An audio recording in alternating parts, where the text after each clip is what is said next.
10:00 noon ng gabi ng Hulyo taong 2001, isang nakakapangilabot na tawag ang natanggap ng pulisya sa New South Wales, Australia. Dahil dito, agad na rumisponde ang mga otoridad, ngunit pagdating nila sa lugar ay bumungad sa kanilang isang eksenang tila hinugot mula sa isang bangungot. Sa loob kasi ng tahanang iyon, 3 miyembro ng isang pamilya ang wala ng buhay. At sa 4 na kataong dapat sanay naroon, iisa lamang ang natagpo ang buhay. Siya ay nakasiksik sa isang sulok ng garahe, siya'y tulala, wasak at tila biktima rin ng isang hindi maipaliwanag na trahedya. Sa unang tingin ay mukha itong isang kwento ng isang taong himalang nakaligtas matapos mawalan siya ng buong pamilya sa loob lamang ng isang gabi. Isang lalaking dapat sana'y kinakain ng matinding kalungkutan at pagdadalamhati. Ngunit habang lumilipas ang mga araw, unti-unting nabasag ang imaheng iyon. 3 araw kasi matapos ang insidente, ang mismong nakaligtas ay nagsimulang magtanong hindi tungkol sa pagkawala ng kanyang pamilya, kundi tungkol sa naiwang mana ng kanyang mga magulang. Sa mismong burol ng kanyang pamilya, kumanta pa siya ng One Sweet Day na ikinagulat ng maraming dumalo. Hindi naman nagtagal, lumabas pa na ginamit niya ang government compensation na kanyang natanggap matapos ang trahedya upang bumili ng isang mamahaling sasakyan. At dito nagsimulang magbago ang direksyon ng kaso. Napagtanto ng mga otoridad na bakit tila walang bakas na pagdadalamhati ang tanging nakaligtas sa pamilya. Ano nga ba ang talagang nangyari sa loob ng bahay na iyon sa gabing iyon? At bago natin ito talakayin ay huwag mong kalimutang i-click ang subscribe button at pindutin na rin ang notification bell para updated ka sa mga kasong tinatalakay natin dito.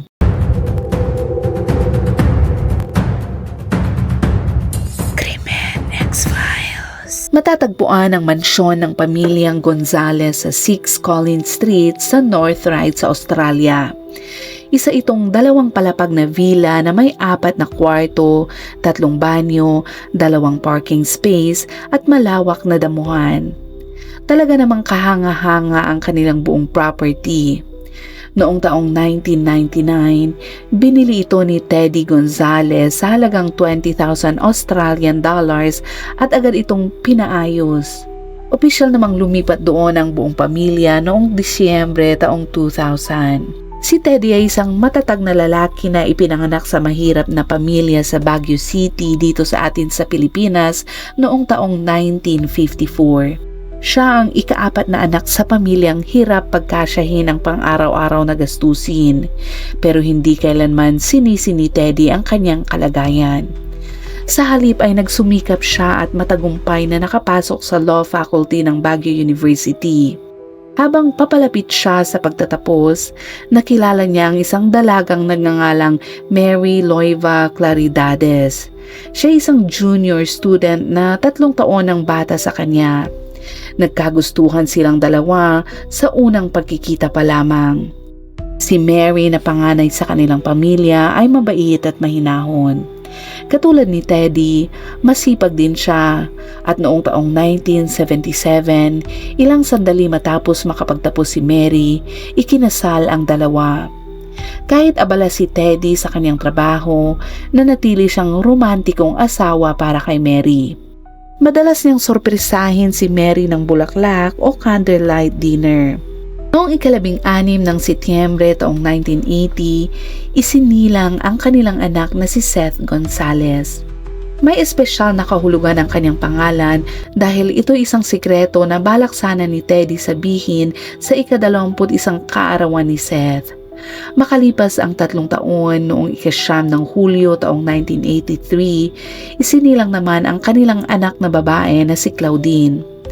Nagsimula si Teddy bilang abogado pero kalaunan ay yumaman sa real estate at pinalawak pa ang kanyang negosyo sa iba't ibang industriya tulad ng audio stores, botika, hotel at iba pa. Habang matagumpay si Teddy, mas lalo namang umangat ang pamilya ni Mary. Ang ama ng bayaw ni Mary ay naging mayor ng Baguio City mula 1986 hanggang taong 1988. Sa mga panahong iyon, nagsilbi naman si Teddy bilang sekretary ng mayor. Nagtagumpay ang pamilya sa politika at negosyo. At noon ngang taong 1989, ginamit ni Teddy ang lahat ng kanyang ipon para magpatayo ng 4 na palapag na hotel na may 40 kwarto. Maganda ang naging takbo ng kanilang negosyo, pero wala pang isang taon, isang lindol na may lakas na 7.7 magnitude ang tumama sa Baguio City at kumitil sa buhay ng mahigit 1,000 katao. Sa isang iglap, nawala ang bahay at kabuhayan ni Teddy. Mas lalo pang naging matindi ang sitwasyon nang maipit ang kanyang anak na si Seth sa hagdan habang lumilindol. Hindi naman nagdalawang isip si Teddy na isugal ang sariling buhay para mailigtas ang kanyang sariling anak. Gumapang siya sa makitid na siwang para ito ay kanyang maabot. Isang kabayanihang nag-iwan sa kanya ng permanenteng injury sa kanyang litid. Sa kabutihang palad, ligtas na nakalabas ang kanyang buong pamilya. Naniniwala sina Teddy at Mary na may mas mataas na kapangyarihang gumagabay sa kanila. Dahil dito, muli nilang binuo ang kanilang determinasyon na magsimula ulit ng panibagong buhay. Pero sa pagkakataong ito, nagdesisyon silang lumipat sa Australia kung saan maayos nang naninirahan ang kapatid ni Mary na si Emily kasama ang pamilya nito. Noong taong 1990, muling nag-review at kumuha si Teddy ng exam para makakuha ng law license sa Australia. At pagsapit nga ng taong 1993, nakapagbukas siya ng Immigration Law Office doon. Si Mary naman ang humawak sa internal management at coordination habang si Teddy ang bahala sa pakikipag-usap sa clients at pagkuha ng bagong kliyente. Dahil sa husay niya, mabilis dumami ang kanilang clients at hindi nagtagal, naging bahagi sila ng middle class sa kanilang komunidad. Bilang debotong Katoliko, hindi lang naglagay ng altar sa bahay sina Teddy at Mary, kundi regular din silang nagsisimba 3 hanggang 4 na beses kada linggo. Napakahalaga para sa kanila ang edukasyon ng kanilang mga anak at umaasa silang mas magiging matagumpay pa ang mga ito kesa sa kanila.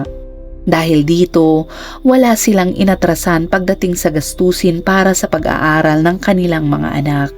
Malinaw din ang kanilang sistema ng reward at disiplina para manatiling nakatutok ang mga bata sa kanilang pag-aaral. Pero hindi nila alam, dito unti-unting nabuo ang ugat ng trahedyang mangyayari makalipas ang ilang taon. Noong 10 ng Hulyo taong 2001, magkahiwalay na pumasok sa trabaho sina Teddy at Mary gamit ang kani-kanilang sasakyan habang abala rin ang kanilang anak na si Seth sa buong araw.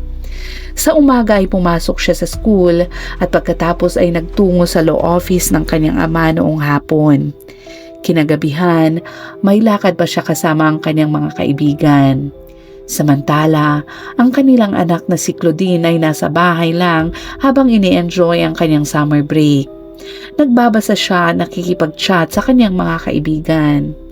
Kahapon lang ng araw na yon ay pinagdiwang ni Claudine ang kanyang 18 kaarawan at gusto pa niyang ituloy ang selebrasyon kaya nagte-text siya sa kanyang mga kaibigan para gumawa ng plano. Pero bago pa niya ito matapos ayusin, bigla na lang siyang hindi na makontak. 11:45 ng gabi nang umuwi si Seth. Sa loob lamang ng 3 minuto, agad siyang tumawag sa pulisya. Someone has shot my parents. I think they're all bleeding. They're on the floor. What suburb are you in? They're not breathing. What do I do? What suburb are you in? North right. North Ryde. And your parents are Not both, moving. they're both being shot, have they? I don't know. There's blood on blood everywhere. My mama.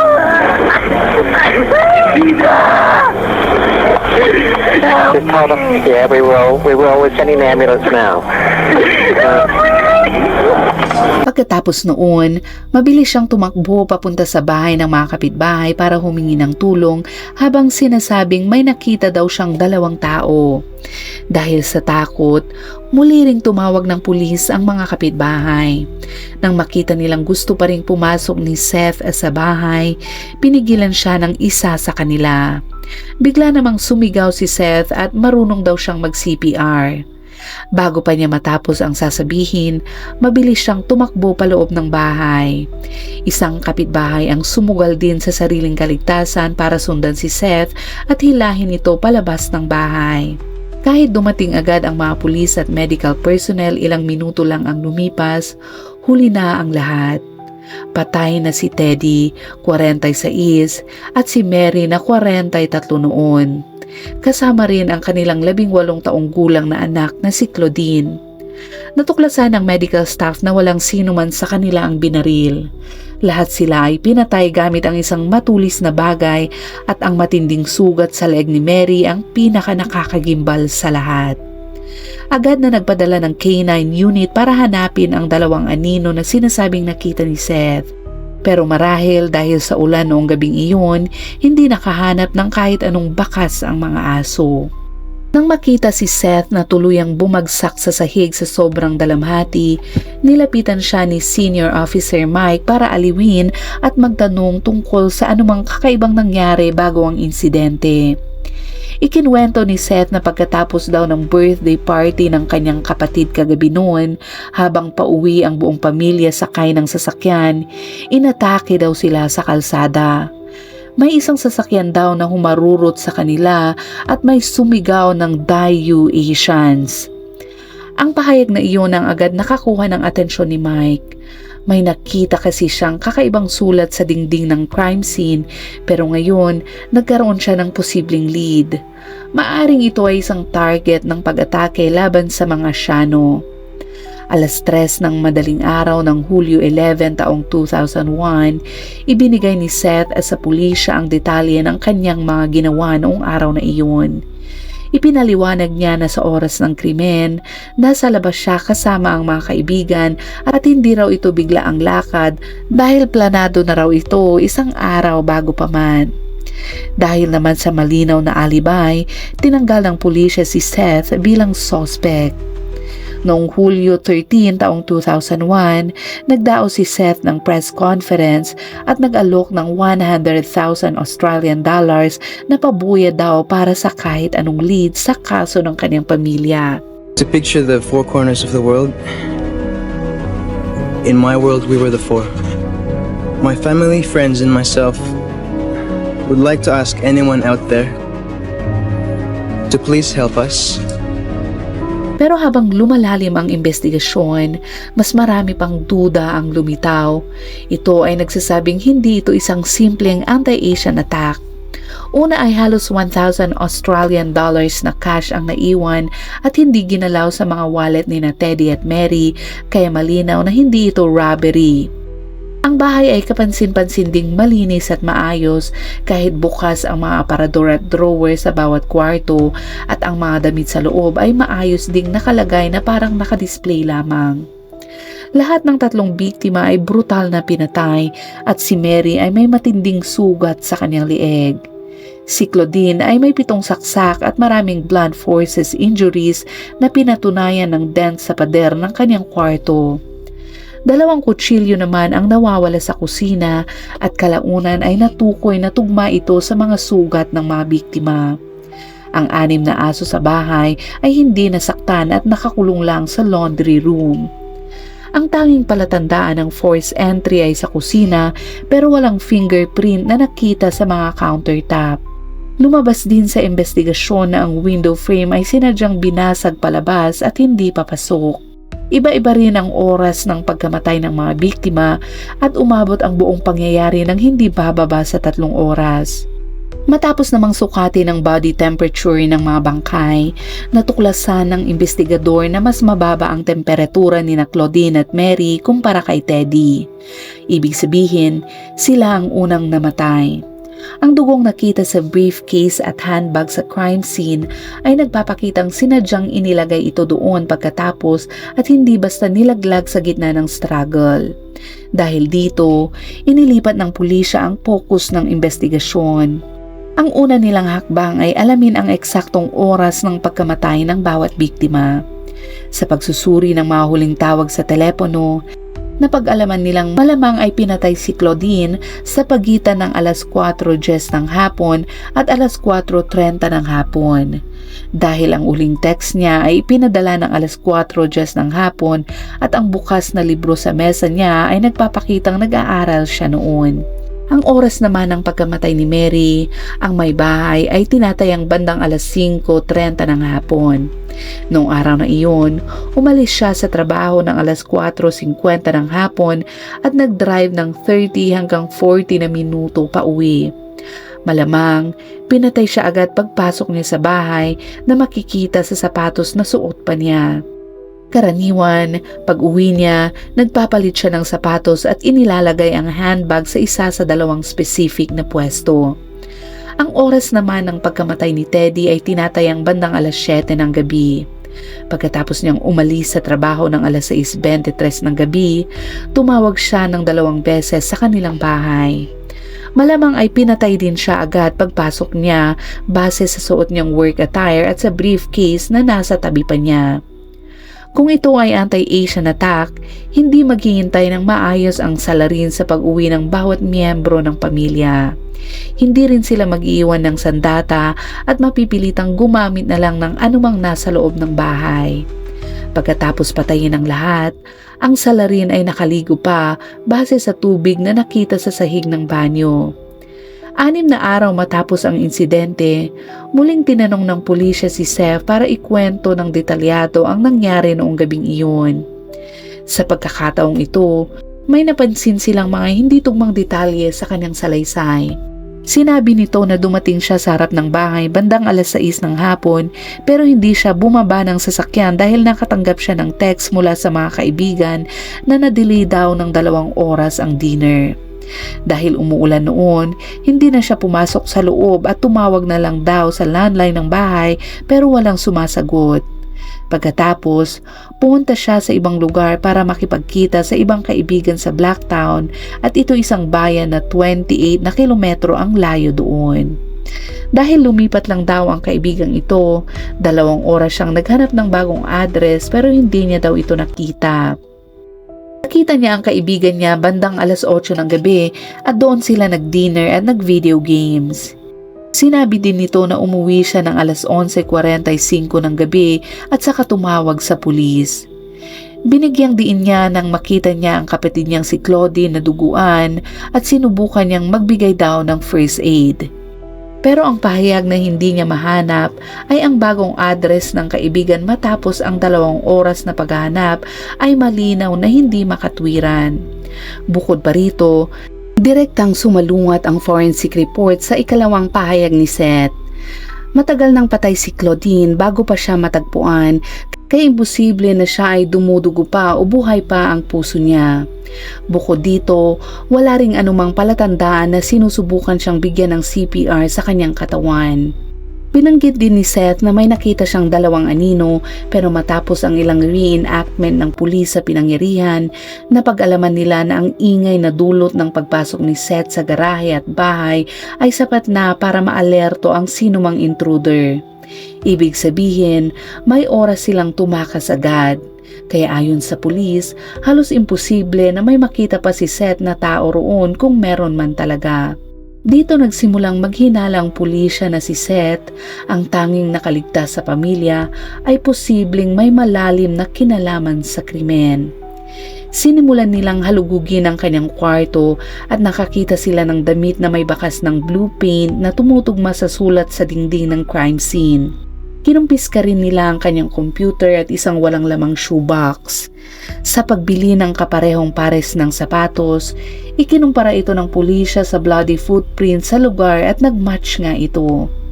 Dagdag pa rito, ang internet search history ni Seth mula Pebrero hanggang Hulyo taong 2001 na halos 6 na buwan ay puno ng mga search tungkol sa plant poisons.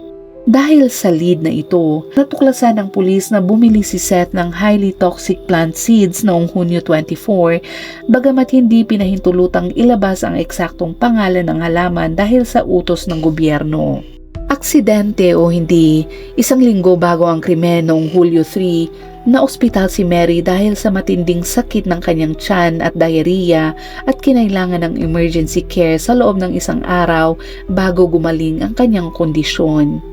Nung panahong iyon, na-diagnose siya ng mga doktor na may colitis dahil hindi tugma sa food poisoning ang kanyang test results. Pero ngayon, may dahilan na ang pulis para isipin na maaaring nalason si Mary gamit ang mga butong iyon ng halaman.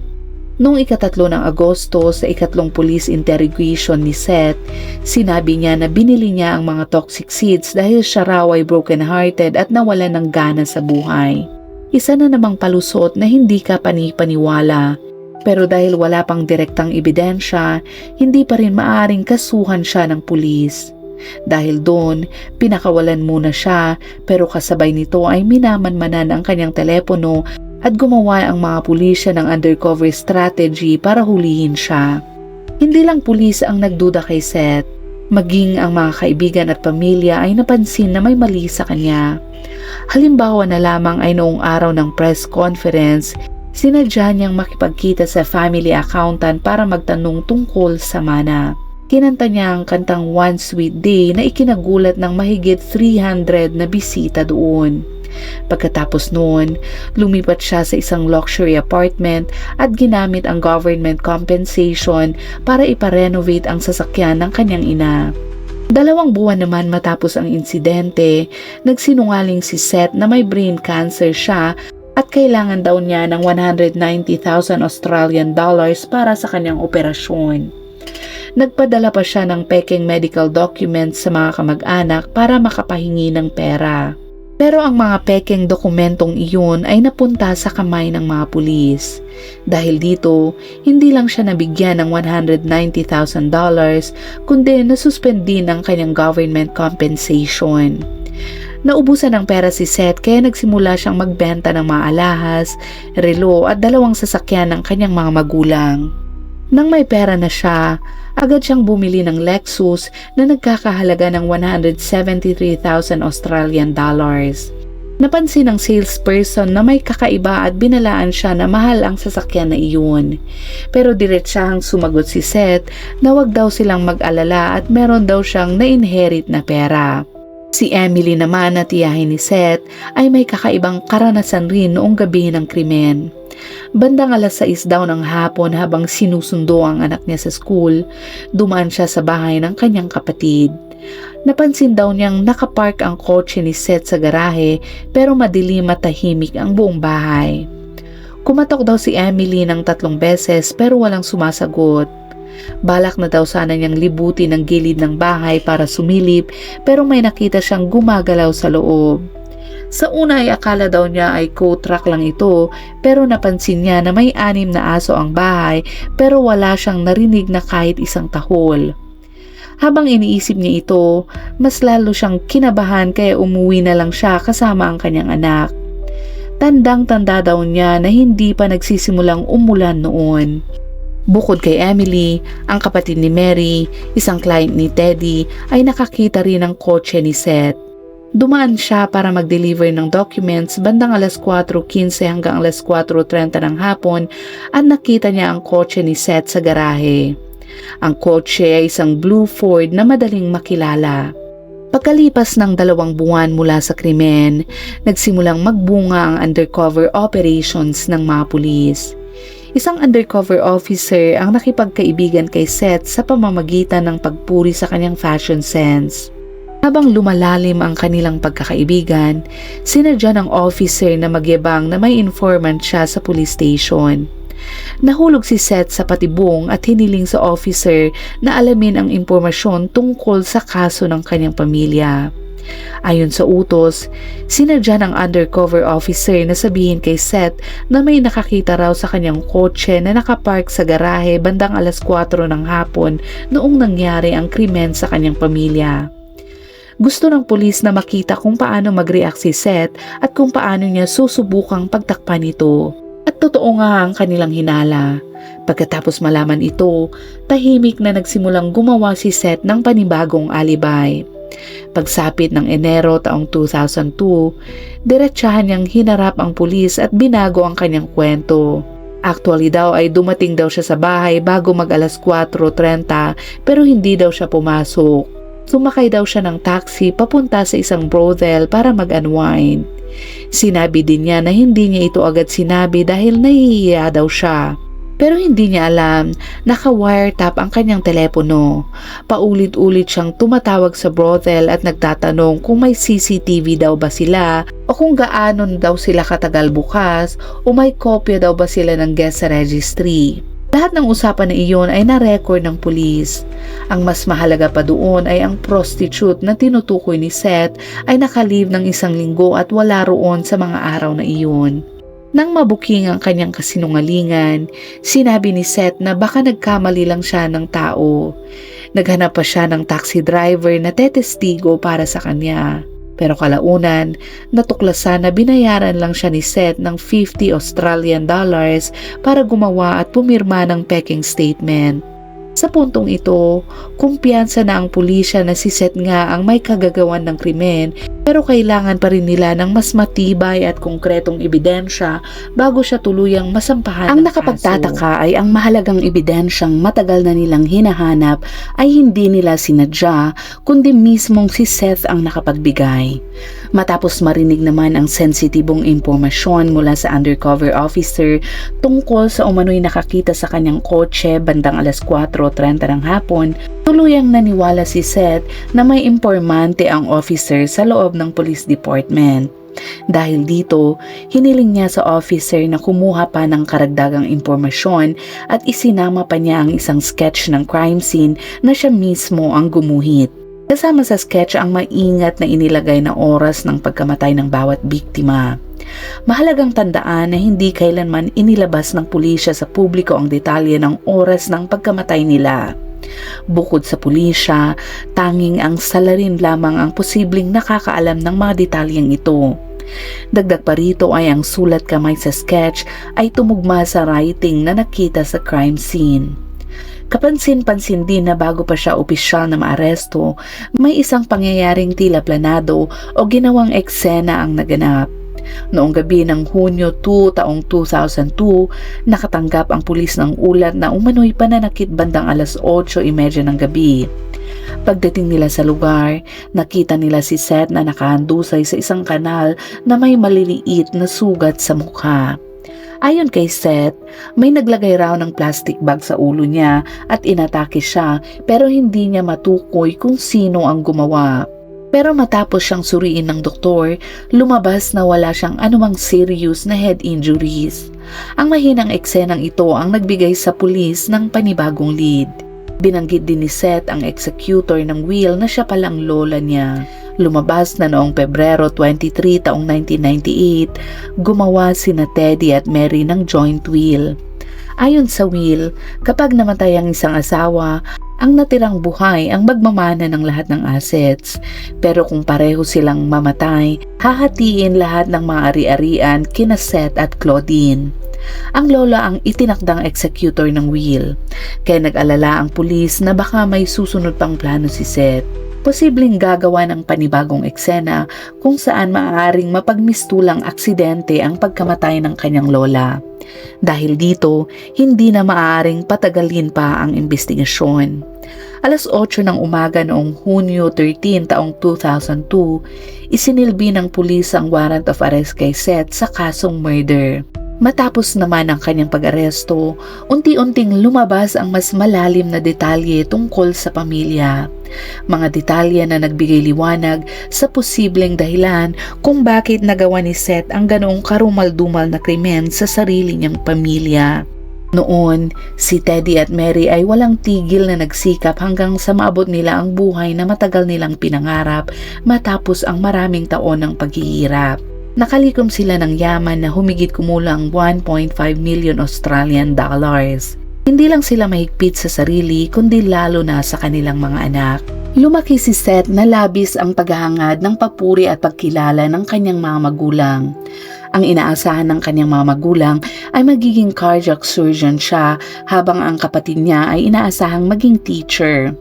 Pero sa totoo lang ay nahihirapan si Seth sa academics at mas hilig niya ang pagkanta. Pagkatapos ng high school, hindi siya natanggap sa anumang medical o law program. Noong taong 1999, ginawa ni Teddy ang lahat para ipasok si Seth sa medical program sa University of New South Wales. Pinilit siya ng mga magulang na iwan ang music at mag-focus na lamang sa kanyang matinong pag-aaral. Pinagawa rin siya ng mga odd jobs sa family law office at umaasang kahit hindi maging doktor ay mapapasunod man lang sa negosyo ng pamilya. Pero hindi inaasahan ng lahat na makalipas ang 2 taon, nag-drop out si Seth at sinabing sobrang busy siya hanggang hindi na siya nakaka-attend ng kanyang mga klase. Hindi lang siya lead singer ng bandang Definite Vibes, may fan club pa siya at website na ginawa ng fans. May mga litrato siya sa website habang nagpe-perform at ipinakita ang kanyang katawan kasama ang iba't ibang babae. Dahil sa lumalaking music career niya, nawala ang oras niya sa pag-aaral na ikinagalit ng husto ng kanyang ama na si Teddy. Pagsapit naman ng kalagitnaan ng taong 2000, ipinasok si Seth sa law school sa Macquarie University. At para hikayatin siya, binigyan pa siya ng kotse ng kanyang ama. Gustong-gusto ni Seth ang kotse at nagpagawa pa siya ng personalized license plate na nakapangalan sa kanya. Ang kakaiba ay pagkatapos noon, biglang tumaas ang grades ni Seth at naging consistent sa matataas na marka. Tuwing dumarating ang kanyang report card, tuwang-tuwa siya dahil pinupuri siya ng kanyang mga magulang. Isang beses, tinuruan pa ni Seth ang kanyang kapatid kung paano palihim na baguhin ang kanyang grade mula 75 papuntang 99.9.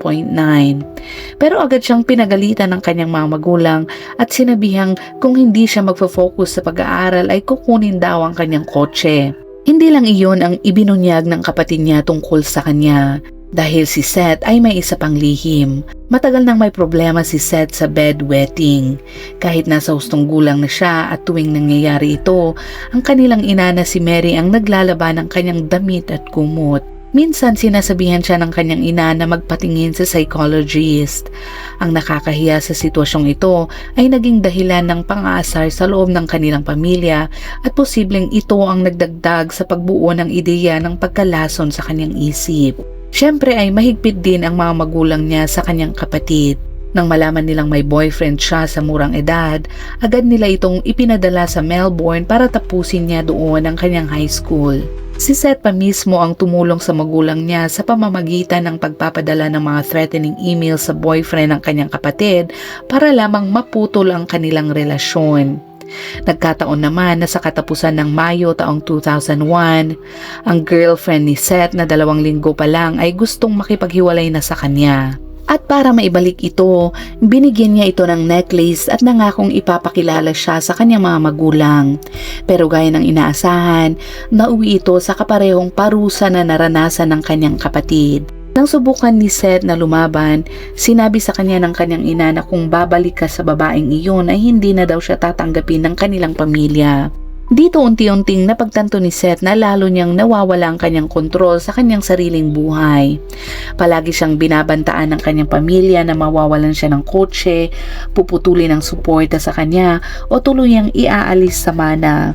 Para kay Seth, para itong isang ticking time bomb na unti-unting sumasabog sa loob niya at ang naging trigger nito ay ang mababa niyang grade sa 2 subject. Sinubukan niyang gumamit ng medical certificate para sa upper respiratory infection upang makahingi ng retake pero tinanggihan ang kanyang request. Naalala ni Seth ang matitinding salita ng kanyang mga magulang na kung hindi siya mag-aaral daw ng maayos, babalik na lamang daw siya sa Pilipinas. Lahat daw ng meron siya sa Australia ay hindi na daw magiging sa kanya. Hindi matanggap ni Seth ang ideya na yun at lahat ng pag-aari ng kanyang mga magulang ay mapupunta rin naman sa kanya sa kalaunan. Iniisip niya, mas maganda kung siya mismo ang magdedesisyon sa lahat. Noong Hunyo 24, nagsimula si Seth sa kanyang plano na lasunin ang kanyang pamilya. Umorder siya ng batch ng toxic plant seeds. Nang tingnan niya ang order kinabukasan, nalaman niyang hindi pa ito na ipapadala dahil naka-holiday ang supplier. Agad siyang nagpadala ng email na may kasinungalingan at sinabing, "My mother is about to turn 60 and these seeds I ordered are meant to be a birthday gift for her this weekend. She saw them in Florida last year and loved them, so I was hoping you could expedite the delivery." Sa totoo lang ay si Mary ay 43 na taong gulang pa lamang noon at hindi pa siya kailanman nakapunta sa Florida. Noong Hunyo 29, natanggap ni Seth ang seeds gaya ng inaasahan na dumating noong Biyernes na iyon. Pagkatapos makuha ang mga seeds, binaba niya ito sa mainit na tubig at hinalo ang tubig na iyon sa pagkain ng kanyang ina. Noong Hulyo 1, nagsimulang magpakita ng kakaibang sintomas si Mary. Pagsapit ng Hulyo 3, kinailangan siyang dalhin sa ospital para sa emergency care. Noong hapon naman ng Hulyo 4, pinalabas siya matapos ma-stabilize ang kanyang kondisyon. At para magmukhang totoo na food poisoning ang nangyari, noong Hulyo 2, sumulat si Seth ng 3 liham at ipinadala ito sa paboritong food manufacturer ng kanyang ina, sa police station at sa health department. Ang sulat sa manufacturer ay nagsasabing, "3 of your products have been poisoned and are currently on the market. Haha, this is what you get for mistreating your employees." Ang dalawa pang sulat ay nag-akusa sa pabrika ng mahinang pamamahala at sinasabing nakompromiso ang food safety, hindi na-recall ang mga delikadong produkto sa tamang oras at hindi humingi ng tawad sa publiko. Ang layunin ni Seth ay palabasin na ang kanyang ina ay namatay dahil sa food poisoning para mailayo ang hinala sa kanya. Nagkunwari din siyang sumasakit ang kanyang tiyan habang nasa ospital. Pero hindi inaasahan ni Seth na makaka-recover ang kanyang ina. Kalaunan ay napag-isip-isip ng pulis na malamang mali ang paraan ng pagkuha o paggamit niya ng toxin. Ilang araw pagkatapos, noong Hulyo 6, nagkaroon ng matinding pagtatalo si Seth at ang kanyang ina tungkol sa pakikipaghiwalay niya sa kanyang girlfriend. Sinabihan siya ni Mary na kung ipagpapatuloy daw niya ang relasyon na yun, wag na daw siyang umuwi sa kanilang bahay. Sanay na si Seth sa ganong uri ng pagbabanta. Ang kapatid niya ay naipadala na sa Melbourne para mag-aral doon dahil sa kaparehong sitwasyon. Labis ang nararamdaman niyang pressure at takot, lalo na't nasa bahay din ang kapatid niya dahil summer break. Malaki ang kaibahan ng trato ng kanilang mga magulang sa magkapatid. Ang kapatid niya ay laging pinupuri, habang si Seth naman ay laging pinupuna. Pagkatapos ng birthday party ng kanyang kapatid noong Hulyo 9, mas lalo pang nakaramdam si Seth ng pag-iisa sa loob ng pamilya. Nakuha na rin ang kanyang kotse, nabawasan ang kanyang allowance, at alam niyang kapag lumabas na ang kanyang grades ay mas lalo pa siyang mapapahamak. Habang iniisip niya ito, lalo pang lumala ang kanyang anxiety. Hindi na lang puot sa kanyang ina ang kanyang nararamdaman, napag-isipan na rin niyang alisin ang kanyang ama at kapatid dahil sila rin ay magiging karibal niya sa mana. Alam niyang aalis ang kanyang kapatid pabalik ng Melbourne sa Hulyo 12 kaya nagdesisyon siyang kumilos kinabukasan. May dinner plans na siya kasama ang isang kaibigan bandang alas 8 ng gabi. Kinabukasan, pumasok si Seth sa school at nagtrabaho sa family company gaya ng dati. Noong 4:15 ng hapon, umuwi siya sa bahay, kinuha ang isang baseball bat na inihanda niya sa trunk ng kanyang kotse pero naramdaman niyang hindi pa ito sapat. Kaya pumunta siya sa kusina at kinuha ang 2 pinakamahabang kutsilyo na kanyang nakita. Tahimik siyang umakyat sa kwarto ng kanyang kapatid na babae at sa sandaling iyon, lahat ng galit at kahihiyang matagal niyang kinimkim ay biglang bumalik. Pagsapit ng alas 5:30 ng hapon, nang makita niya ang kanyang ina na pumasok sa bahay, agad niya itong inatake. Sa puntong iyon, tuluyan nang nawala ng kontrol si Seth sa kanyang sarili. Matyagang naghintay siya ng mahigit 1 oras hanggang sa makauwi naman ang kanyang ama na si Teddy matapos ang kanyang trabaho. Nang matapos niya ang kanyang ginawa, sinimulan ni Seth na pagtakpan ang eksena. Itinapon niya ang briefcase, ginulo ang mga closet at sapilitang binuksan ang bintana sa kusina. Pagkatapos, nagpalit siya ng damit na puno ng dugo at siya ay naligo.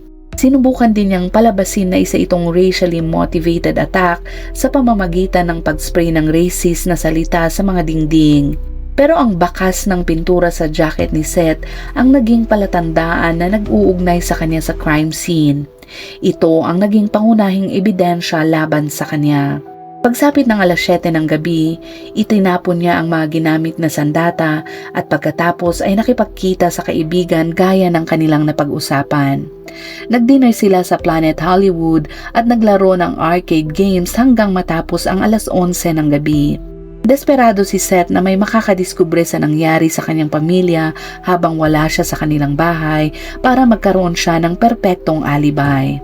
Pero nang siya'y makauwi, nakakatakot ang katahimikan ng bahay. Pagsapit ng alas 11:45 ng gabi, napagtanto niya na siya mismo ang kailangang tumawag sa pulis. Mas maaga, habang nagtatago sa loob ng bahay, nakita niya ang isang taong dumating bandang alas 6 ng hapon kaya ginawa niya ang kwentong nakita siya sa labas ng bahay sa oras na iyon. Pero hindi niya alam na may isang client ng kanyang ama na dumaan bandang alas 4:30 ng hapon at nakita ang kanyang kotse sa garahe. Sa kanyang buong buhay, ang pagsisinungaling ay naging natural na sa kanya. Halos wala na sa mga sinasabi niya ang totoo, lalo na pagdating sa pagpapakita ng imahe ng tagumpay. Napakalakas niyang magsinungaling na sa mata ng kanyang mga kaibigan ay isa siyang world boxing champion, future music star, at ang performance niya ng One Sweet Day sa burol ng kanyang pamilya ay sinasabing nagbigay sa kanya ng $1 million recording contract. Sinabi rin niyang may stable siyang trabaho sa law office ng pamilya at may sarili siyang modeling agency. Ang mga model na nasa fan club website niya ay bahagi lamang ng mga malalaking kasinungalingan niya. Pero ang kasinungalingan, parang bula lamang ito, panandalian na natatakpan ang katotohanan bago tuluyang sumabog. Dumating ang Mayo 20 taong 2004, hinatulan si Seth ng 3 life sentences at karagdagang parusa dahil sa pagbabanta ng pagkalason sa pagkain. At kahit patuloy niyang iginigiit na inosente siya, napansin ng jury ang isang bihirang poisonous plant na natagpuan sa kanyang garden. Ito ang mismong seeds na basta na lang niyang itinapon na naging pinakamatibay na ebidensya laban sa kanya. Maaaring magaling magsinungaling si Seth, pero kulang na kulang siya sa pagiging maingat. At kung babalik ka ng fan club website, malalaman na siya mismo ang gumawa nito. Noong taong 2003, ibinenta ang bahay ng pamilya. Ang dating masayang tahanan ay naging parang isang haunted house sa Sydney na ayaw galawin ng kahit sino. Noong Agosto taong 2004, isang Buddhist couple mula Taiwan ang bumili ng bahay na naakit sa lokasyon at itsura nito, lalo na ang altar sa ikalawang palapag nang hindi inaalam ang kasaysayan nito. Nagbigay sila ng depositong $80,000 Australian dollars, pero matapos nilang mabasa ang mga nangyari sa bahay, nadama nilang naloko sila at humiling sila ng refund sa real estate agency. Sa simula ay tumanggi ang kumpanya at sinabing wala silang ginawang mali. Lumala ang sitwasyon at nag-imbestiga ang Fair Trading Office. Sa huli naman ay naibalik ang $80,000 at pinagmulta ang 2 agents ng $220,000 Australian dollars dahil sa paglabag sa fair trading laws. Kinailangan ding baguhin ng Real Estate Association ang kanilang rules tungkol sa pagbebenta ng properties para masigurong may full disclosure sa mga buyers. Mula noon, naglagay ng karatula sa harap ng bahay na nagsasabing ito ang bahay ng Gonzalez family. Patuloy na bumaba ang value ng kanilang property hanggang sa Oktubre 7 taong 2005 nang isang misteryosong buyer ang bumili nito sa halagang $720,000 Australian dollars. Ayon sa kanya sa Women's Day magazine, hindi niya hahayaang sirain ng nakaraan ang kanyang pangarap na bahay. Noong Marso 26 taong 2004 naman, tinanggihan ang ikatlong appeal ni Seth. Sa ngayon, siya ay nakakulong pa rin at nagsisilbi ng life sentence bilang high-risk inmate sa Lithgow Correctional Center sa New South Wales. Tungkol naman sa kahulugan ng pangalan niyang ipinangakong ipapaliwanag ng kanyang ama sa ika-21 kaarawan niya, tila hindi na niya ito malalaman kailanman at wala na siyang pagkakataon na harapin pa ang kanyang ama. At dito nagtatapos ang kasong tinalakay natin ngayon. Isang nakakalungkot na krimen na nangyari sa isang pamilya. At gaya ng dati, kung umabot ka sa dulo ng videong ito ay huwag mong kalimutang ilagay sa comment section ang iyong saloobin at ilagay mo na rin kung anong oras at saan mo ito napanood para naman alam namin kung saan umabot ang videong ito. Hanggang sa muli at palaging mag-iingat.